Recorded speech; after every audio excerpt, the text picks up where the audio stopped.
Konnichiwa Sensei. Kami dari kelompok 8 mata kuliah etos dan pandangan hidup orang Jepang yang beranggotakan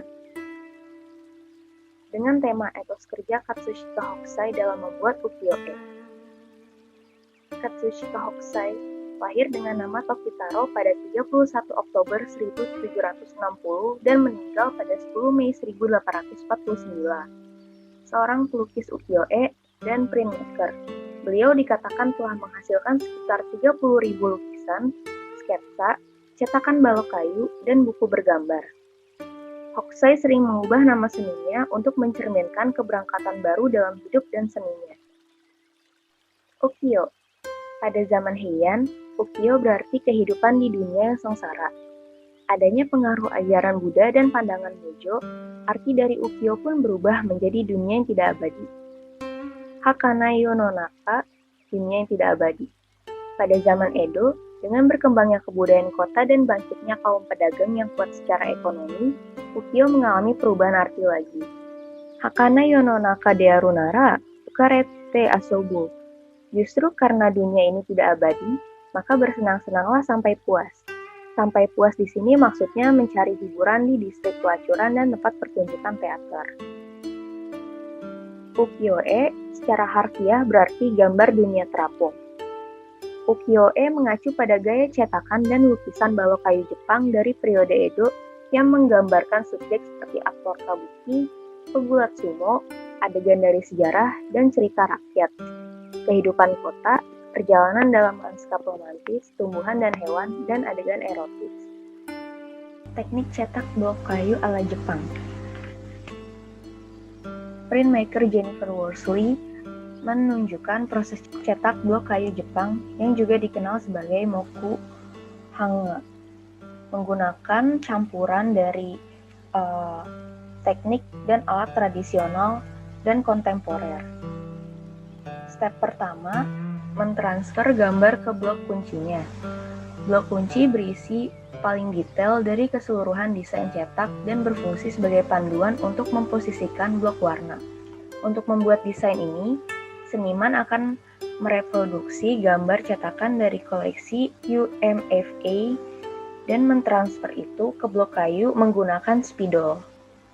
Step yang kedua, mengukir blok kuncinya. Senimannya menggunakan pisau dan berbagai ukuran pencungkil untuk mengukir blok kunci. Untuk area detail yang sangat bagus, dia menggunakan pisau sedang. Sedangkan untuk area yang lebih luas, dia menggunakan pencungkil untuk melepaskan kayu dalam satu potongan agar lebih cepat. Step ketiga, tes cetaknya. Seniman mengaplikasikan tinta sumi ke cetakan kayu kunci atau inti. Menuangkan tinta itu ke seluruh area, lalu dia menaruh kertas di atas blok kayu, menggosok itu, lalu mengangkat kertasnya. Step keempat, cetak warna. Blok kuncinya dicetak dulu, lalu diikuti blok berwarna.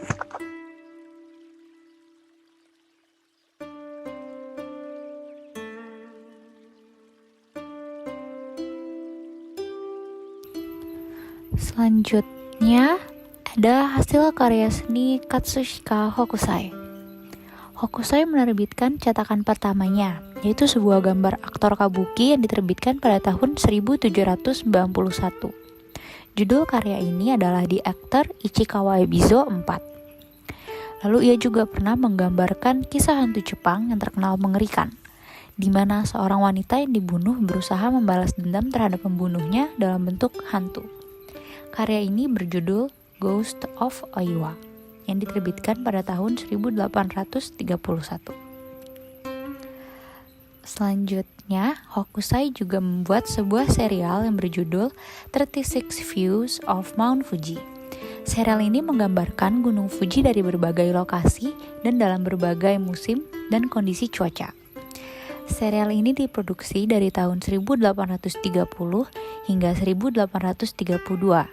Ketika Hokusai berusia 70-an dan pada puncak karirnya. Karya ini diterbitkan oleh Nishimura Yohachi. Beberapa karya yang paling terkenal dalam serial ini berjudul The Great Wave of Kanagawa dan Thunderstorm Beneath the Summit.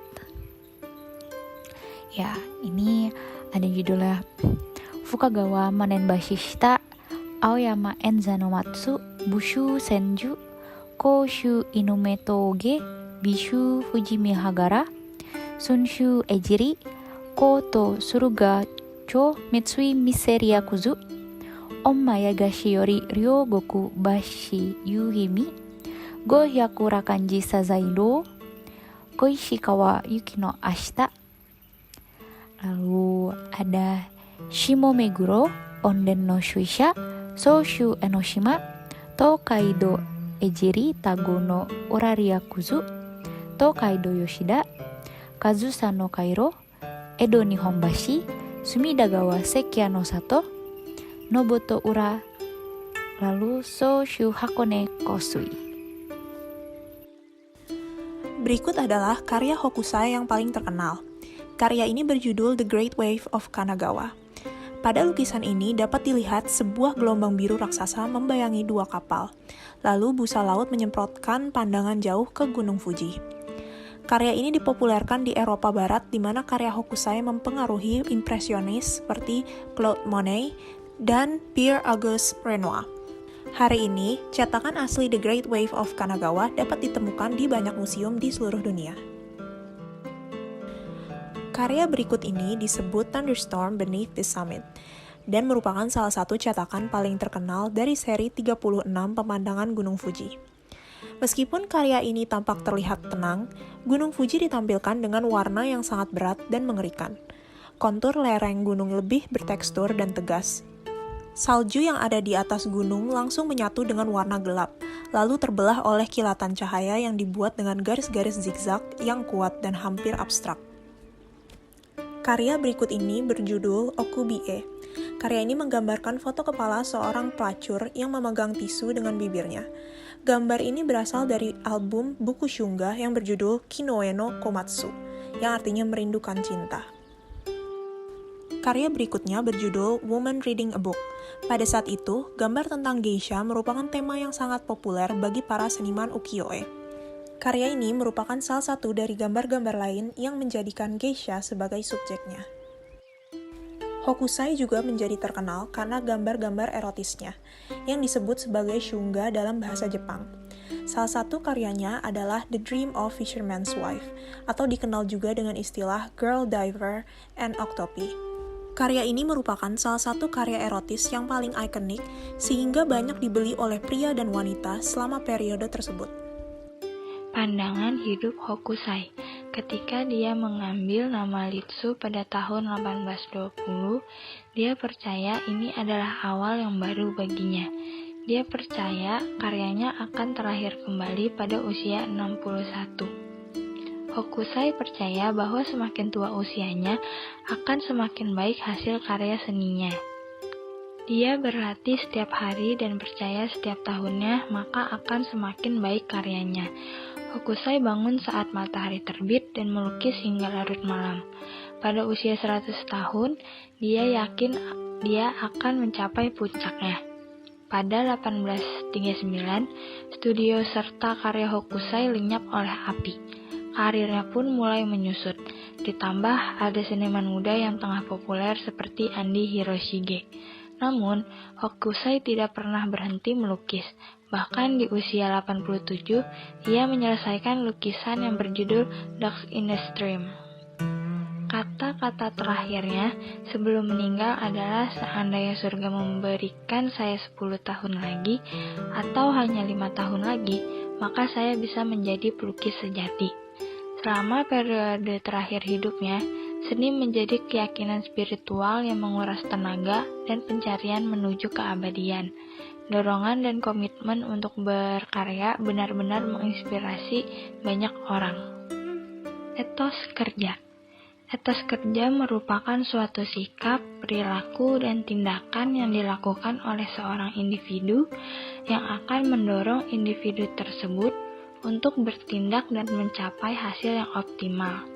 Seseorang yang memiliki etos kerja rendah menjadikan produktivitasnya juga rendah, begitupun sebaliknya.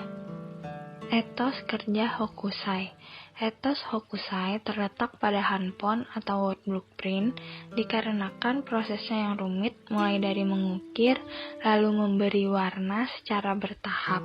Di saat seniman lain hanya melukis biasa, Hokusai melukis dengan cara yang luar biasa dan rumit.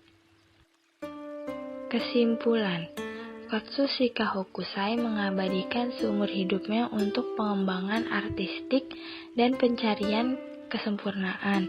Ia berkomitmen penuh pada pekerjaannya, memanfaatkan semua aspek kehidupan dan melihat perubahan berkelanjutan sebagai potensi peluang memiliki prestasi di berbagai bidang sebagai seniman. Dia membuat desain untuk ilustrasi buku, cetakan balok kayu, sketsa, dan lukisan selama lebih dari 70 tahun. Meskipun ia meninggal pada usia hampir 90 tahun, namun terbukti bahwa karyanya abadi hingga sekarang. Katsushika Hokusai, karyanya mendapatkan apresiasi yang lebih besar dari dunia barat dibandingkan dari negerinya sendiri. Sejumlah nama besar pelukis dunia juga dianggap menjadikannya sumber inspirasi. Dia seniman pelukis, pemahat, dan terutama seniman grafis dengan teknik ukiyo-e pada zaman Edo. Karyanya sekarang muncul di semua jenis barang rumah dan fashion, dari nanpan hingga pakaian.